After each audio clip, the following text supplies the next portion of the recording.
그러니까 본인이 데리고 있던 직원이 김영선 의원의 비서관 보좌관으로 했습니다. 그분이 강 씨라는 이름으로 어제 MBC에서 이제 몇 개 그 녹취 내용이 직접 나오고 또 강 씨라는 분의 공익 제보자인 강 씨라는 분의 육성도 나왔는데요. 그거 잠깐 보고 이 내용이 어떻게 전개되고 있는지 좀 더 깊이 들어가 보겠습니다. 당신이 어떻게 국회의원이냐고. 당신 국회의원 누가 주나? 명태균이 때문에 저 김건희 여사가 선생님 그거 하라고 주는데 고생해서 받아온 거랬어요. 본인이. 김건희 여사가 어떤 대가로 해서 어떤 뭐 경로로 해서 받았다는 그런 얘기는 못 들었고. 혹시 그니까 김 여사가 그렇게 말을 했다? 네. 그 음성 자체가 김 여사 음성이었어요. 직접 윤도 만났고 김 여사도 만났고. 김영선 때문에 그 여사하고 싸워 붙었어요. 내가 가만히 있겠다 하면서 내가 그 여자 때문에 왜 내가 그 대통령하고 여사한테 그런 경우 내가 가서 가만히 안 놔두겠다 했어요. 그 아줌마가 그 2달 전에 김해 갑에 갔으면 될 거 아니야. 공천 안 준다고 그렇게 얘기를 해도. 근데 도망쳐 나왔어요. 숨어 산다고. 김영선 때문에. 대통령 여사가 가만 안 놔두겠다 했는데 내가 다 물어버리겠다고. 내가 이렇게 살아야 돼요? 김영을 당선시켰고 김영선을 당선 이제 공천을 딱 받아오고 나니까 주위 사람들한테 나 이런 사람이야. 어떤 녹음이라든지 텔레그램을 보여주면서 나는 이 위치에 있는 사람들하고 소통하고 있어.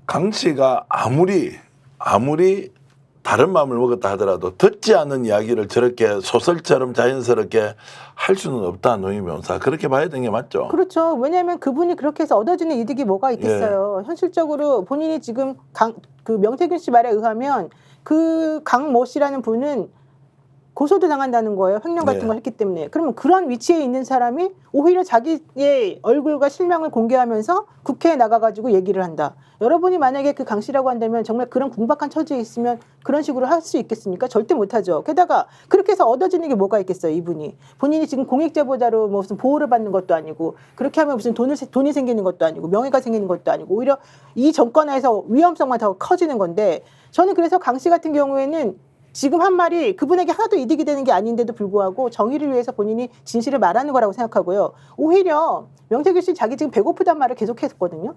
자기 지금 너무 힘들다 배고프다 이런 말을 여러 번 했는데 그 말의 뜻이 무엇인지 여러분이 한번 잘 생각해 보세요. 제가 지금 말 안 해도 여러분 다 무슨 말인지 알아들을 것 같아요. 자, 그런 부분도 그리고 강 씨는 지금 혼자 자기 주장을 한 게 아니라 명태균 씨의 목소리를 우리에게 들려줬잖아요. 네. 그럼요. 그러니까 이거는 김건희 국정농단 사건의 핵심 열쇠가 되거든요. 네. 그러니까 정직하게 밝혀야 된다는 거고요. 우리가 지금 명태균의 입만 바라보고 있을 수는 없습니다. 그렇게 되면 본질과 비본질이 섞여버리고요. 비본질이 본질을 덮어버립니다.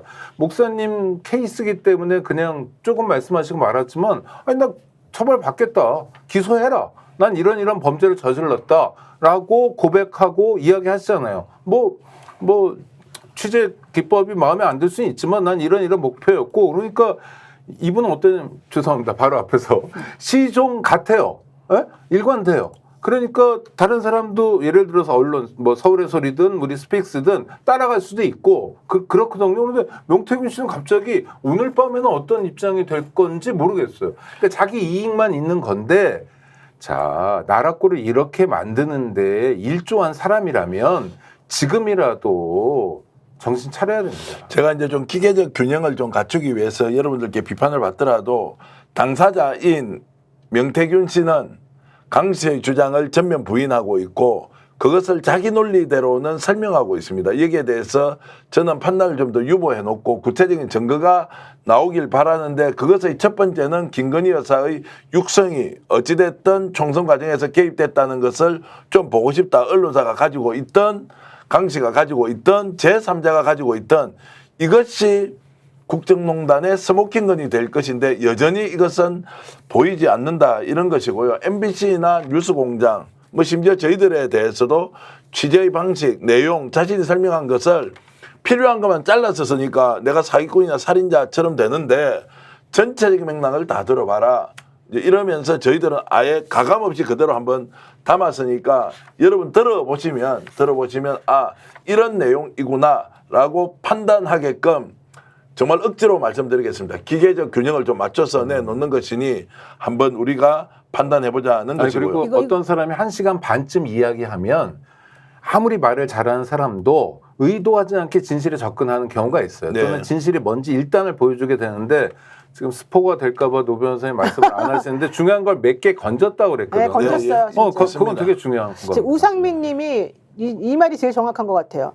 명태균 씨는 이런 사람이다. 뭐다? 모나미 펜 얼마입니까? 라고 물어보면 명태균 씨의 답은 모나미 펜은요. 모나미라는 회사에서 만들었고요. 다른 펜보다는 가격이 싸고요. 잉크는 최고급을 썼고요. 어쩌고 저쩌고 이렇게 말할 겁니다. 아니 그래서 노영이가 아니 그래서 얼마냐고요? 또 다시 물어보면 결국 또 딴소리하면서 답을 안 할 겁니다. 이게 오늘 사실 인터뷰 모나미는 프랑스어예요.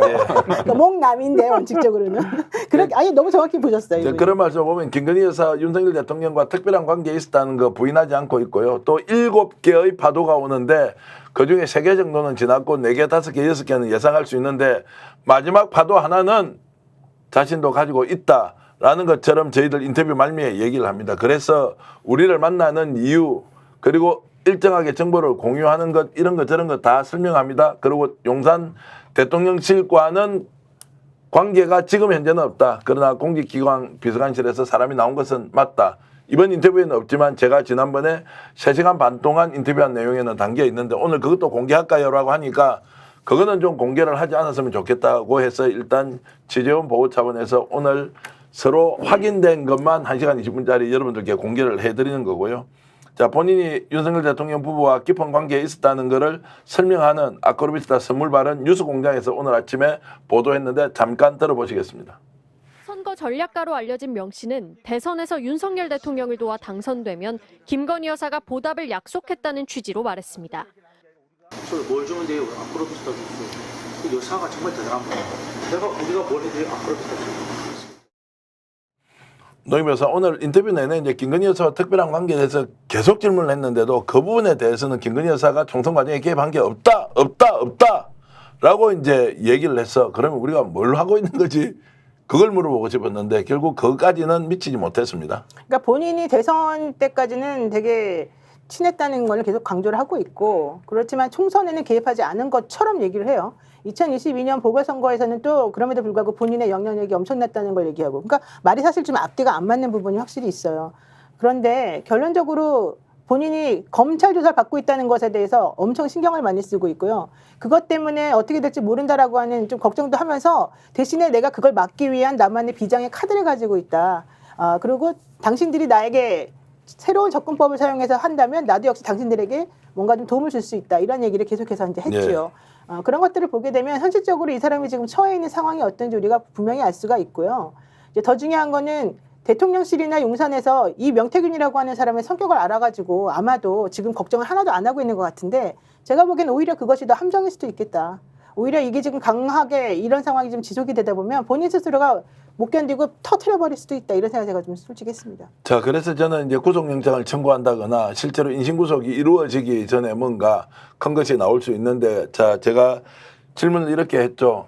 검찰 구속수사에 대한 대비를 하느냐 또는 어떠냐는 것에 대해서는 뭐 제가 이걸 어떻게 압니까? 라고 이제 얘기를 해서 그 경우에는 뭔가 새로운 게 나올 수도 있지 않겠느냐 이제 생각을 했습니다. 그 우리 대본에 보면 노영희 변호사님 직함이 민주당 검찰 독재 대책위원회 대변인인데 정말 반가운 직함입니다. 왜냐하면 검찰 얘기를 하려고 그러는 거예요. 이 사람들이 하나부터 열까지 다 이렇게 낍니다. 지금 명태균 씨 사건의 핵심은 뭐냐면 대통령 부인이 국정농단을 했냐 안 했냐 선거에 얼마만큼 개입했냐는 거잖아요. 근데 엉뚱하게 물꼬를 틀어가지고 검찰과 경찰이 명태균 씨를 사법적으로 압박하는 겁니다. 그러니까 너 말하면 많이 죽을 것 같아. 우리가 어제 또 밤늦게까지 그 박 검사에 대한 탄핵소추 청문회를 봤잖아요. 박상현 검사. 그 저는 이화영 씨를 이렇게 보면서 느껴지는 게 저분이 만약 검찰에서 원하는 대로 해줬으면 벌써 석방돼가지고 쌍방울 사옥 옥상에서 맛있는 것도 먹고 뭐 연어든 뭐든 양주도 마시고 이러고 다닐 텐데 그거 안 해가지고 2년째 이러고 있는데 그러니까 완전히 지금 모든 사안을 틀어버리는 정말 최대 암적 존재가 검찰이라는 것을 이 사건도 저 사건도 우리가 말하는 거에 다 공통점이에요. 근데 노 변호사님이 검찰 독재 대책위 대변인 기대하겠습니다. 활약을. 이번에 너무 반가워. 명품백과 관련된 사건이 터지기 전까지 최 목사님은 실제 대한민국 검찰이 이런 정도의 흉폭한 조직이었다라고 생각은 해보셨나요? 전혀 못했죠. 전혀 못했다. 예, 저는 뭐 미국에서 오고 한국에서 오고 지금까지 경찰서 한 번도 가본 적이 없어요. 정말 국가보안법 조사 받을 때 외에는. 근데 이제 막상 이렇게 경찰 조사 거치고 검찰 수사를 받다 보니까 상상하는 것 이상으로 검찰이 문제가 심각하다라고 하는 것을 알게 됐죠. 자, 노영희 변호사, 뭐 저도 검찰 조사를 받아본 적이 있지만 이제 이런 정도면 노변 우스개로 질문할게요. 노변도 검찰이 죽이려고 마음 먹으면 죽일 수 있습니까? 아, 그럼요. 저는 검사님들 무서워한다니까요. 아니 솔직히 말씀하세요. 무서워한다는 당연하죠. 말씀은 하지만 검찰에서 딱 마음 먹으면 어떤 사람을 정말로 인생 망칠 정도로 할 수 있다. 아, 당연하죠. 제가 근데 계속 말씀드렸잖아요. 예전에는 이제 잘 모르는 내용을 캐내 가지고 드러내서 별건 수사 같은 것은 정말로 하면 안 되는 것이지만 그것이 드러나서 그 자체가 범죄 혐의점이 이제 구성이 되는 거예요. 근데 요즘 하는 검사들의 행태는 아예 조작질을 해요. 조작하고 명태균 사건은 대표적인 별건 수사고요. 예. 그다음 그거 가지고 안 풀리면 조작질하죠. 이재명 대표 사건이라는 게 조작질 1, 2, 3잖아요. 아니 그래서 오죽하면 그 30분 동안 통화를 이재명 대표가 자기 SNS에 공개했다는 거 아닙니까? 그러니까 사실대로 얘기해달라. 내가 사건을 재구성하는 게 아니다. 그러니까 풀 버전을 들으면 알지 않냐. 이게 어떻게 위증교사냐. 그럼 네 속뜻이 그렇다. 너는 그거를 다른 뜻으로 말한다. 그건 중의적 표현이다. 이런 식으로 마음속에 있는 상태를 가지고 처벌하겠다고 하고 윽박지르고 징역 3년형을 구형한 상태예요. 아니 그러니까 이게 끝도 없는 거예요. 그러니까 털 게 없는 사람도요. 아무리 멀쩡한 사람도 아무리 정말 깨끗하게 사는 사람도 그 사람의 가족의 볼모가 될 수 있는 거고요. 아니 정말 건국 이래 우리가 국가기관을 구성하는 공무원들 때문에 이렇게 군부 정권 때도 이렇게까지 걱정은 안 했던 것 같고 군인들도 이 정도로 물론 엉망진창이고 양민도 죽이고 그랬지만 이렇게 엉망진창은 아닌 것 같다는 생각이 들어서 너무 서글프고 화나요. 그러니까 옛날에는 검사들이 그래도 자기 자신에 대한 자존감이 좀 있었던 것 같아요. 그래서 실질적으로 내가 공익의 대변자로서 어쨌든 내가 검사니까 실질적으로 증거와 이런 걸 다 따져봐가지고 좀 해봐야지 이런 생각을 했던 것 같은데 그리고 어디서 이렇게 짜집게 하고 조작하고 그 옛날에도 물론 있었겠죠. 하지만 그걸 이렇게 노골적으로 하면서 그런 것에 대해서 아무리 지적을 해도 뻔뻔하게 부끄러움도 모르고 내가 뭘 잘못했지? 이런 식으로 행동하지는 않았었거든요. 예수님도 대한민국 검찰에 걸려들면 당신은 왜 물로 포도주를 사기쳤어? 네, 그렇죠. 당신은 왜 물고기 2마리하고 고기 보리떡 5개 하고 왜 그 사기쳐가지고 수천 명을 먹였어? 뭐 이렇게 될 것 같아요. 그러니까요. 그거 이상입니다. 그러니까 옛날에 검찰은 그래도 자존심이 있었다는 거예요. 제가 하고 싶은 말은. 근데 지금은 그런 게 없어요. 그러니까 별건 수사도 이것은 관행상 잘못된 것이고 인권 침해의 소지가 매우 높다. 문제트리식 수사 이런 것은 정말로 잘못됐다라고 해서 이거 개선해야 된다고 수도 없이 경찰개혁 과제로 이야기했는데 지금은 조작질을 한다. 과거의 군사정권 시절의 간첩단 사건 조작. 이런 것들이 많이 횡행해서 이것이야말로 대한민국 민주주의 발전에 정말로 척결해야 할 적폐다라고 했는데 지금은 제가 좀 심각하게 보는 것이 조작질을 하는데도 이것이 마치 맞는 것처럼 끝까지 우기면 언론에서는 그대로 받아주고요. 그리고 국힘은 오히려 한 발 더 나가서 뭐 저리는 게 있으니까 너희들이 그렇게 항변하는 것이지 라면서 그 조작질을 옹호하고 있어요. 아니 그 대통령 부인 김건희 씨의 범죄에 대해서 무혐의 처분을 하면서 했던 얘기가 법률과 양심에 따르잖아요. 예전에는요. 예를 들면 전두환, 노태우 쿠데타 일당들을 사법 처리 못한단 말이에요. 그러면 검찰총장이나 이런 사람들이 약간 면부스러운 표정으로 성공한 쿠데타를 어떻게 처벌합니까? 살아있는 힘인데 라는 약간 미안해하는 신용이라도 국민들 앞에서 했어요. 에? 그리고 또 그런 얘기도 했어요. 실제로 사석에서나 많은 경우에 우리는 그냥 물라면 무는 개다. 물지 말라면 물지 말고 이렇다. 그런데 김영삼 대통령이 어느 날 물라고 그러니까 이제부터 문다. 뭐 이런 식으로 자주 섞인 이야기도 했는데 지금은 그런 걸 보고 염치라고 하잖아요. 염치도 없어졌어요. 제가 어제 그 경기도 여주지청에 소환을 당해서 갔는데 처음에는 2건 송치로 알고 갔는데 6건이 송치된. 와. 가서 보니까 가서 알았습니다. 우리 변호인도 이 조회해도 모르고 저도 인지를 못해서 가서 보니까 6건이 송치가 됐는데 5건은 여주지청에 송치가 됐고 1건은 수원지검에 송치가 됐더라고요. 그게 뭐냐면 이 디올백 사건의 당사자인 저를 어떤 보복을 하거나 저를 이제 힘들게 탄압할 방법은 없다 보니까 디올백 가지고는 안 되니까 이제 선거법이나 명예훼손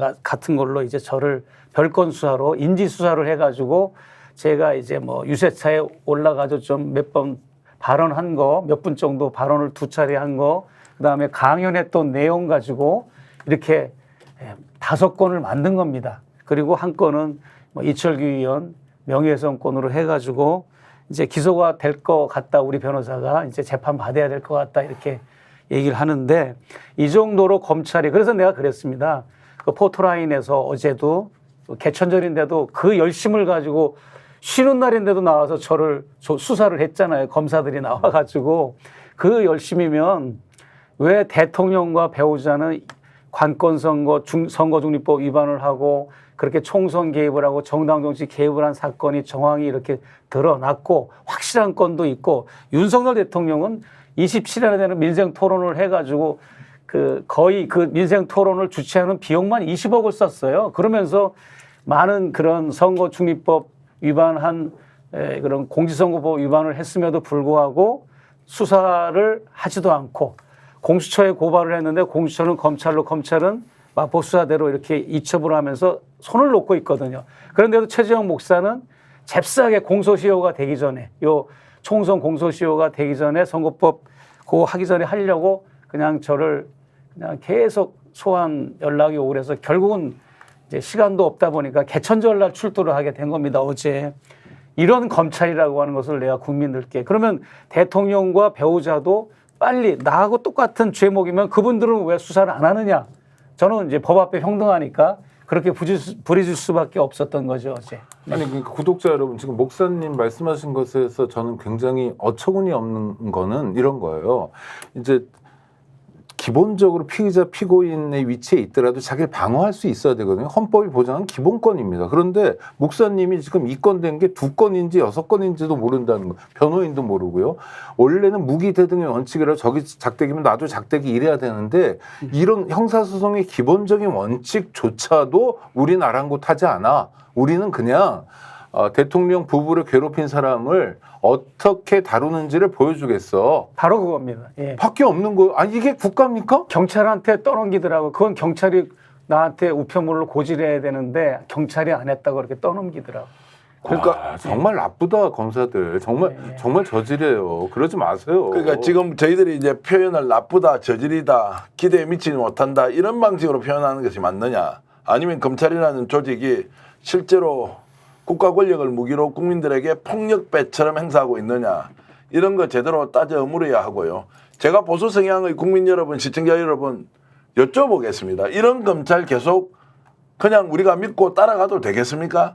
정치적 반대자가 검찰에 대해서 비판하고 정말로 욕하는 게 아니라 이런 검찰이 누구는 끝까지 봐주고 누구는 끝까지 죽이는 방식의 이 검찰의 행위를 우리가 어떻게 용인하고 가느냐 좀 대답 한번 해보십시오.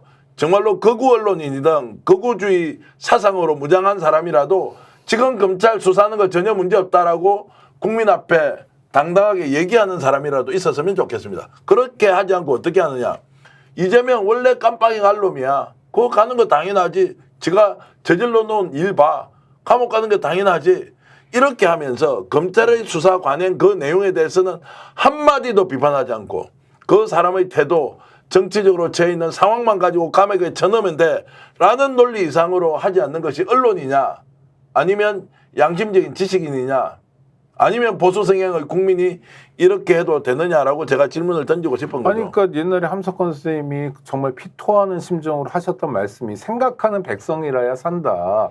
그건 그냥 진영 놀리고 생각이 없음의 상태잖아요. 그러니까 문재인, 이재명 그래서 정치적으로 적대시하는 사람들이 왜 감옥에 안 갔냐. 지금 감옥 가는 건데 그 혐의가 뭔지 이런 거 아무것도 중요하지 않고요. 예단만 있는 거예요. 그런데 제가 계속 말씀드리고 싶은 건 지금은 이재명이지만 또 정권 바뀌잖아요. 그러면은 홍준표도 되고 오세훈도 되고 다 돼요. 한동훈도 되고.